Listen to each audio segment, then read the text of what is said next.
So my PRS has been sitting here unplayed for months to the point where I was thinking about getting rid of it. Now, this is a guitar that at one point I kind of said was up in my top 3 guitars that I own. It plays great, sounds great, but none of that stuff matters because it won't stay in tune. Now, I've done pretty much everything I know to do to this guitar to try to get it to stay in tune, and literally nothing is working. So the guitar's just been sitting. So there's only one thing left to do here. Take it to Glazier's and see if they can save it. All right, Nick is back in the saddle. I brought my PRS in here, and Nick is hopefully gonna solve the issue of it not staying in tune. Yeah, it's awful. So, I think, we were just talking a minute ago about the biggest issue on these. Their trims are great.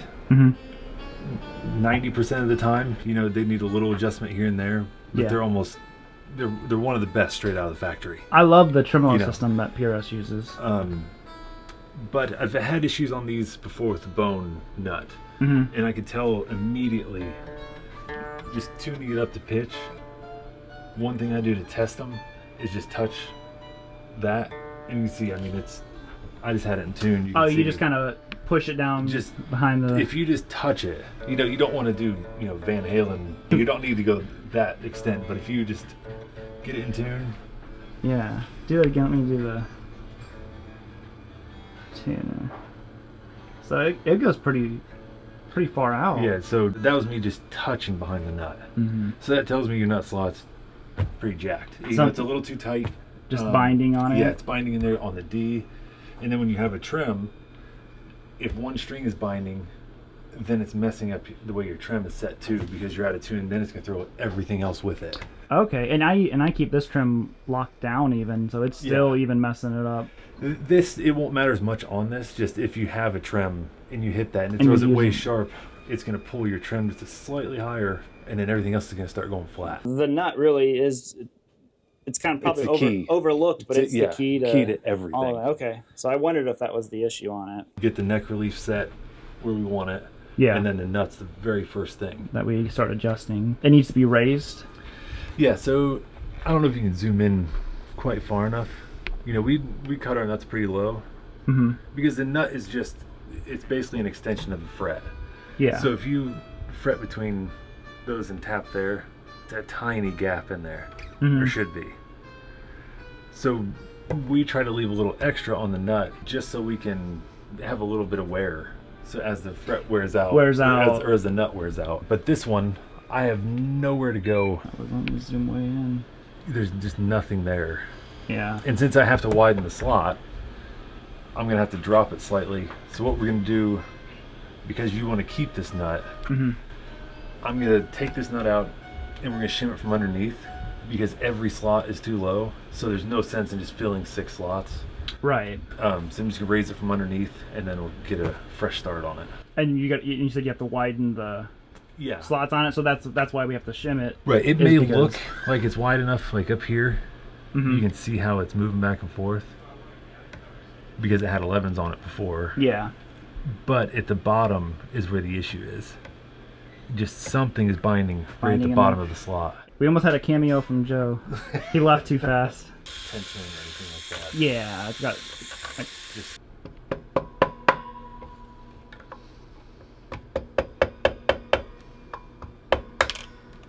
Nice. So what was that? That's just a file, or? It's anything flat. I can use a ruler. But on PRSs, Gibsons are a little bit different. Even Fenders, because of the finish. But PRS, they finish everything, then put the nut on. So they don't ever put finish over the nut. So you can, most of the time, you can just pop these out. If I give it more than just a slight tap and it's not giving, sometimes I'll heat it up. But these, they don't over glue them. They just sit there. So this is going to be the shim? Yes. So I'm going to go just shy of the edges so you don't have pieces of sandpaper sticking out there. It's just shy of it. But still underneath the strings there. So you can see it doesn't reach the edge. Then I'll put this back right where it was. And then this is where our tool comes in handy, that Music City Bridge tool, this thing.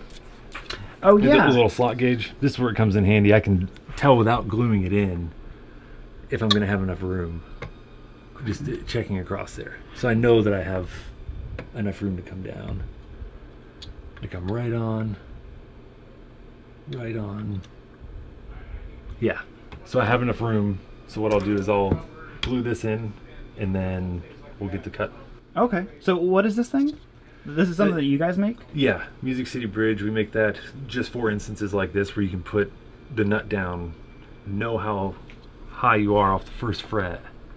Okay. So then I'm not gluing it, throwing strings on, and it's still a little too low. So I can test it with this, and I know I have enough height that we can widen this bottom of the slot a little bit. You can see the original glue line across the whole thing. I'm going to take and just slightly file that. Okay. So just to get that line off, because you want to be breaking, your string should be breaking at the very front of the board, right here. Because if it's back a little bit, you're going to be out of tune at the first fret. okay. So I'm just going to slightly take that off just to get that little glue residue off. They didn't soak it in glue either. No. It seems some No, it's not bad at nut all. slots, not PRS, but other ones where goo's just oozing out of it. Caked in it. This does a little bit of the footprint, but all the big bulky stuff's off of there. Everybody likes to glue stuff differently. So Are you referring to me and my Telecaster? So some people put the nut in and bleed thin and then clean up the board. I just try to avoid that altogether. You don't need a ton to hold this. Right. I'm just trying to stabilize it. I'm not trying to make it, structurally sound to where you gotta take a sledgehammer to get it back out again. Yeah. What I normally do is I will take 2 dots here and there, and then I'll let it bleed out, because as soon as I press it down, it's spreading out a little bit. Leave that for just a minute, and then we'll get the stringing and cutting. So on these locks, Yeah, any kind of like restring tip that you think helps with tuning? Or? if they're locking like this, normally I'll put it, just by hand, put it in, back it off just slightly. So if you need to ever get the string off and put it back on, it's not dead tight. Oh, that's smart. To where you can't get it back in there without, pushing the trem way down. Yeah. So I'll just put a little bit of slack in it, and then I just finger tighten these. I think that using a flathead is overkill. Yeah. You're not going to get that out of there. Yeah. And then I'll bend that up. And since it's locking, I'm just going to go below. So you have half a wind on there, just as a little play. Yeah. If you ever needed to loosen them, pop them off. Because I wanted to buy more room with 2 shims, what we're going to do is we're going to go through it, cut it, and then I'll shave the top off. Because I'm going to have to go down a little ways right now. Okay. And I don't want it to look, way too deep in there. So we'll do that, and I'll take that down a little bit. Okay. So is it a feel thing that you go for whenever you're filing? Like you just kind of file a little bit? Yeah, what I'm doing right now is I'm just referencing at the 2nd fret, bouncing it, and then I'll pop it out, take some off. Just knowing how much is coming out, it really is such a feel thing. But you can use this to run in here if you want to avoid putting a string in and out. You've just done it so much. Yeah, it's just such a habit at this point.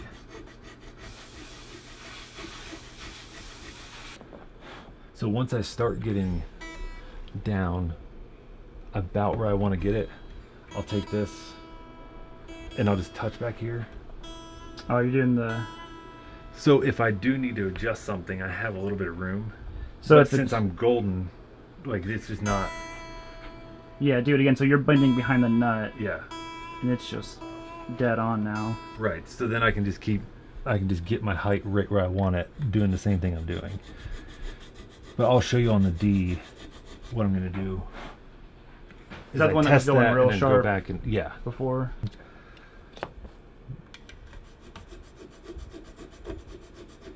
When you're putting on fresh strings, as a string comes across the nut, Mm-hmm. it also, as it breaks that nut plane, it still has this rise Yeah. to it. So again, it's like touching behind the nut. I'll do it at the very front, just barely. You know, I'm just trying to make sure I'm not measuring against this arch Okay. coming across the nut. Does that make sense? Yeah. So you're saying it's like it's at a slight angle. Yes. When it comes across this plane, Mm-hmm. a brand new string will kind of come up and then flatten out. Oh, okay. Just right at the front of the nut. It still has this arch to it. So then when I'm measuring, it looks like it's high, Mm-hmm. but so I just kind of seed it just slightly, and it'll bring it down to where it's the real height. Real height. Because if I do it to that little high spot at the very front, get it right, when your string breaks in, your nut's going to be too low. Like this high E is, right where I would put it. You're kind of like fixing future issues. Exactly. That could be. That could be. That could yeah. be there. Because if somebody takes it home and then it starts rattling, then it's my fault and we suck at what we do. So, Yeah. so I don't want that. On a PRS, you can see the way the string breaks through the nut. It's pretty straight. And Yeah. That was their whole point of doing the headstock like this, is to get a straighter cut. Because Gibson's, because the headstock's the opposite direction, the D and the G you're meeting two angles in this nut. Mm-hmm. So touching behind the nut, you have to be a little bit more lenient on a Okay. Gibson, because it's such a hard angle as soon as it gets through the nut, that if you push it hard at all, It's gonna go. it's going to. Yeah. It's just because both angles are meeting in that slot. I remember, who told me that a long time ago. Gosh, it's been probably 12, 13 years ago. Who got me doing that was Book. Oh, really? That's how he always tested his guitars, and it's worked perfectly since. Mr. Joe. You're shooting? Yep. You want to make a cameo in it real quick? I was going to say, what shirt you got on today? Cower. Sacramento, California. Beautiful guitars. Actually, they had the prettiest, most beautiful pink metallic guitar at the NAMM show last year. I haven't even heard of them. I had to leave my credit card in my hotel room, so I didn't end up You coming wouldn't home get with it. I'll look them up. So Cauer. K, I believe. Oh, sorry, You're yes, just it- testing it- me it to is- see whether I even read my T-shirt before I put it on. Plus, it's a great T-shirt. There's Yeah. so much misunderstanding about the fundamentals of the nut. Yeah, why don't you fill us in on that? Well, I mean, Nick knows all about this. But some of the bigger misunderstandings, obviously, whether we're cutting a nut by hand or using the pleck, we cut the nut slots a little bit wider than the string, about 10% wider. The string should just be touching in one straight line. It doesn't matter whether it's on the bottom or slightly up one wall. It doesn't know whether it's going like this or making a right turn or down turn. I think three misconceptions about nut slots. One is that that straight pull or angular pull matters. It doesn't until you get to a radical angle, like on a Flying V or something, a Dean guitar, something that has a radical angle. Secondly, that All the your Jacksons. All of his Jacksons. second thing is that the strings should be a little bit higher off of the first fret as you go from the treble side to the bass side, and that's not true at all. The bottom of the string should be the exact same height, because it's the nut is just a 0 fret, so strings don't leave. Like if you're playing at the 3rd fret, they don't clear the 4th fret higher on the bass side. They clear it by the exact same amount on the bottom. Right. Top of the string's much higher, but the bottom isn't, and that extends. And then the last misconception is that it matters how much the string sticks out of the nut.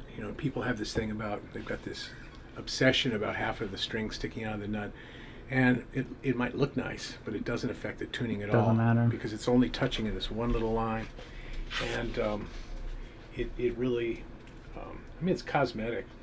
If you get them too shallow, then they'll pop out when you're playing. But it's just like a lot of these things. It just comes down to the physics. It's not. Yeah. It's not. If you look at what one guy does really well, it's the same as what another person does. Yeah. Spacing is, of course, either personal or by brand, or there's equal centers, equal distances between, and hybrid spacing, that's personal. But anyway, that's really important and underappreciated. I have one more question for you. Mm-hmm. Nick was using this a little bit ago. He said he said you guys make those. We make them. Mm-hmm. Is that you came up with that out of just necessity, or? I came up with this. Well, what is it? I should say. Let's start with that. What this is this is a gauge that lays on the first 2 frets, 2 or 3 frets, and it's very thin. It's 10/1000ths of an inch material, and it's tough stuff. It won't bend, it'll bend a little bit, but it won't break. Yeah. And it won't wear out. And what you do is you lay most of this on the frets and just the very end in the nut slot, and it's notched. It may be hard to see, but if you come down, if you look, as you run down this end, I do there's see a tiny little notch. This notch is 8/1000ths deep. This one is 3/1000ths. This one's 5/1000ths, and this one's 0. Yeah, the camera won't pick it up, but I can see it. The camera won't. But it's for laying on the frets and putting this part in the nut. And when you pull it out of the nut, it clicks down. Then you know that this one is that the nut slot is more than 8/1000ths higher than if it were a 0 fret, if it were in line. Oh. And so you go, okay, we want about 3/1000ths bump up, and that's a whole nother story why you want bump up at all. Yeah. It's partly wear, it's partly because when you press down with your string, say you're playing at the 2nd fret, you press down at the 2nd fret, you actually lift the string slightly over the 3rd fret, and not by much, but a couple thousandths of an inch. Okay. And so if you want your open string to play with the same clarity, it needs to be 2 or 3/1000ths above being a 0 fret. If it goes more than that, then you have tuning problems and you're fighting it. So there's a very exact ideal amount. A lot of people set nut height either by feel, or they set it by putting a feeler gauge underneath the string at the 1st fret. But that's kind of dependent on the height of the strings at the saddle. And you can't really set your saddle height, your action, until you've got the nut right. But you can't set the nut unless you do it totally locally. Yeah. So what this does is this treats the nut like a 0 fret and gives you a chance to go, okay, it's more than 8, it's too high, and you cut a little bit, and then once this doesn't click out, you go to the 5, and you go, is the 5 still clicking out? Oh, the 5, it goes along, drops down, click, and you know it's more than 5, so you get that out of the way, and then we'll usually do it till the 3 just barely clicks out. People like Tommy Emanuel, who run strings as low as they possibly can and who manage their technique tremendously well, might run the nut as a 0 fret to get it as low as physically possible. But anyway, that's what that tool does. Okay. If Nick uses it, Nick was the thumb model for this, by the way. You can see that's not my thumb. You know what? Now that you say it, I see it now. That's definitely his thumb. The cool thing about, we have a bunch of different things in the shop, but we have a laser. So when we went to make these, not only could we get these 3,000, 5,000, 8,000 things exactly right to within 0.5 on the milling machine, but we could make this design, put on what we wanted on it, and then change it to, when we didn't like, that logo's too low, just go change the program. So lasers for repair people, you don't use them often, but when you need them, they're the best thing you can possibly have on hand. I just think it's fascinating, all the stuff you guys make. Well, thank you, Joe. Thank you as always. I appreciate it, buddy. Bye. Still stretching a little bit. Zach Wildman. Yeah. I will say I'm very curious about that Strat with the whatever you have attached to it. Oh. That's another day, though. Yes. Yeah, man, I think that's about it. Perfect. Yeah, and so it was just this. Yep. That was it. Well, I shouldn't say that was it. You did a lot of stuff. But Yeah, it was mostly because we had to raise it. A lot of stuff from factories will come a little bit tall, so you can fudge them a little bit. But this one, a little low. that was half the video. Awesome. Well, man, I'm pumped to Yeah, man. get this thing back. Thank you, buddy. You bet. All right, Anytime. man. Yep. Thank you. Peace. Okay, so here it is a couple days later. Check this out. Still in tune.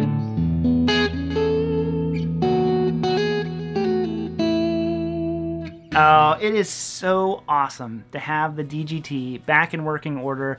All the thanks in the world to Nick and then Joe hopping in here for a little bit. Just the guys at Glazers are as good as it gets. So if you ever get a chance to take a guitar down there to be worked on, I highly recommend it. I have nothing but the best experience, down there every single time. Also, I will link that little gadget thing that Joe was showing us. I don't remember what it was called, but I just love how many tools that they use that they've had to make, because they're like, I don't know, we needed this thing and no one else made it, so we figured we'll make it. So I think that stuff's cool. But I'll link that down there below. And again, just thanks to the guys at Glazier. Thanks to you guys for tuning in. And if you're digging these Nashville adventures, I got more on the way. So I'll see you all later. Hope you have a good rest of your day. Bye, guys.